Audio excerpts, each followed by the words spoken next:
Well, hello. Hello. Hello. How the hell are you? Oh, well, good. Thanks for coming. Would have been really weird if nobody had showed up. So I'm glad you're here. My name is Chris Kilmartin. Tell you a little bit about my full-time as a college professor, part-time as a therapist.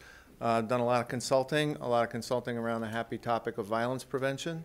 But I've also, in one of my past lives, was a stand-up comedian, and I'm also sort of a playwright and a storyteller and an actor. So this is about kind of an integration of some of these different roles that I've been playing all these years. The plan I have is to talk about humor first and the idea of humor, a little theory about the therapeutic use of humor, and then to get you talking about how you may have used it, because I'm not a full-time therapist, so I think there's probably a lot more expertise in the room here than there is up behind the podium. And then I want to do the same thing with storytelling. I'm going to treat them as a kind of separate topics in some ways, and then I will end, hopefully we'll have time at the end to do a little bit of performance for you around men's issues. Two things in introduction. I'm fairly new. Come on, now we have to start over. My name's Chris. How the hell are you? All right. Two other things in introduction. I'm actually fairly new to the study of humor. Most of my life as a psychologist, I have avoided studying things that are fun. I didn't really like being a sexuality educator. I worked in drug and alcohol for a while, didn't like that either. I have no interest in sports psychology.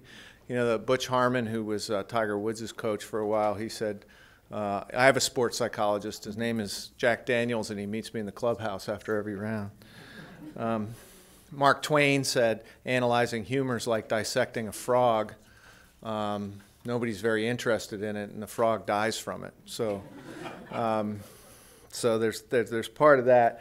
The other thing, as you may have already guessed, is I am not a naturally funny person.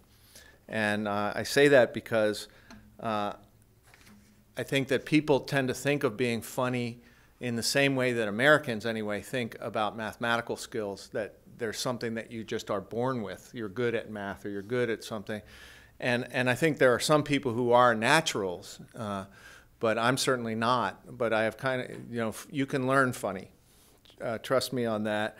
I am not a person who's a funny person. I'm a person who thinks of funny things and memorizes them. And there's a difference there. So over time, I think I've become more funny, and you can become funny. And one of the best ways to start out in becoming funny is to steal. You know, just find other people's funny things and say them and pretend that you've thought of them.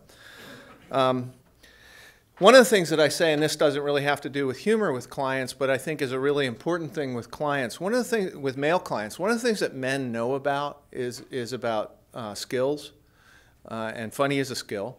And like any skill, some people are kind of naturally better at it than others. But one of the things that when men come into therapy and they're not doing it right, or I don't know, have any of you ever taught beginning counselors?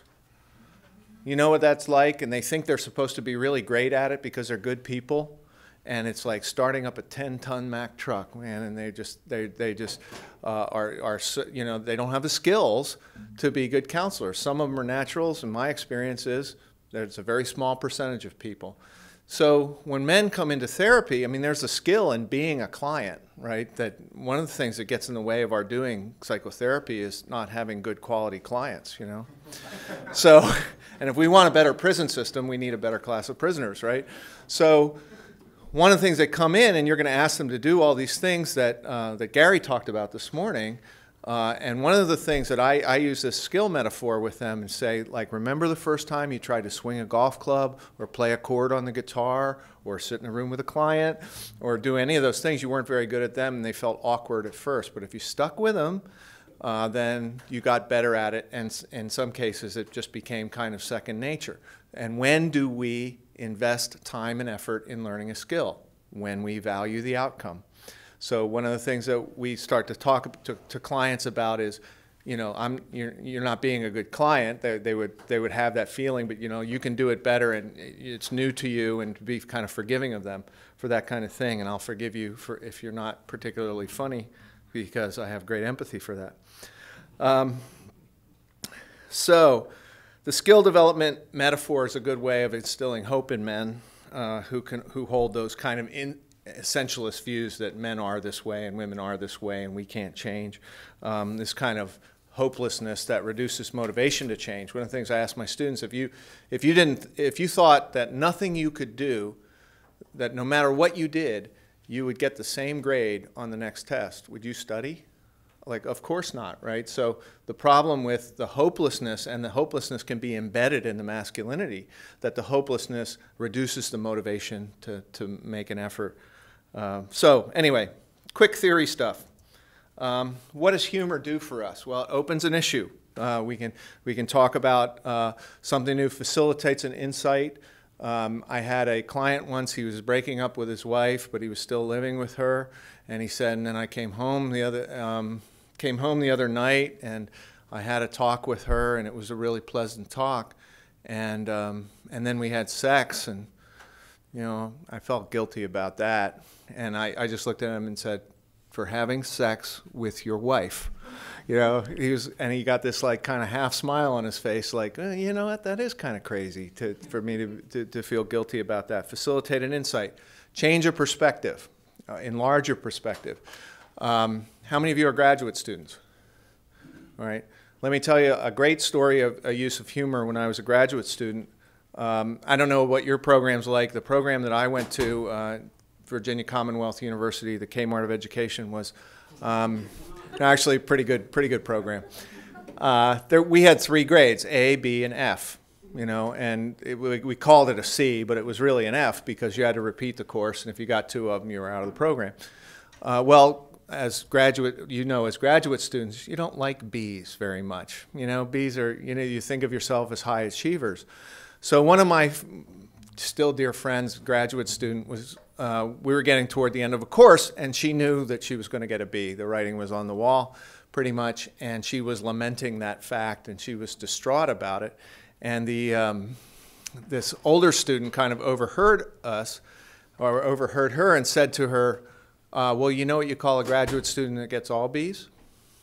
You know what you call a graduate student who gets all B's? Doctor, right? So it gave her perspective. You know, it wasn't the end of the world that she was getting a B, and it was a piece of humor. It was funny, and it was a piece of humor that facilitated her having a different kind of perspective, and a healthier perspective, actually.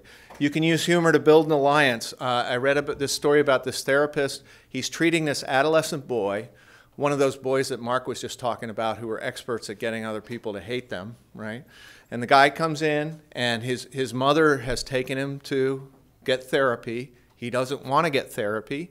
He comes into the therapist's office. He's very reluctant, and he's pretty aggressive. And the first thing that comes out of his mouth to the therapist is, "You are the ugliest person I have ever seen in my life. You are just ugly." So the therapist said, "Well, okay, I'm sorry I'm ugly. I'll tell you what I'll do. I'm going to get in the closet here, and we'll talk from that." And the guy gets into the closet in his office, and the entire first session, he said, "You tell me when it's okay to come out, when you can bear the thought of looking at my ugly face," right? And the boy just sat there for the whole 45 minutes. The therapist sat in the closet the entire 45 minutes in that first session, and they didn't say a word. And he told his colleagues about it, and his colleague's reaction was, "Is your malpractice insurance paid up?" And and the second time he came, and the boy said the same thing, and he got back in the closet, and by the third session, the boy was engaged, and the boy was saying, "You must be the craziest person in the world," but he was engaged, and he felt like that there was somebody who was going to listen to him. So he used this kind of really even physical humor to build an alliance with the boy. Reduces tension, undermines resistance, same story.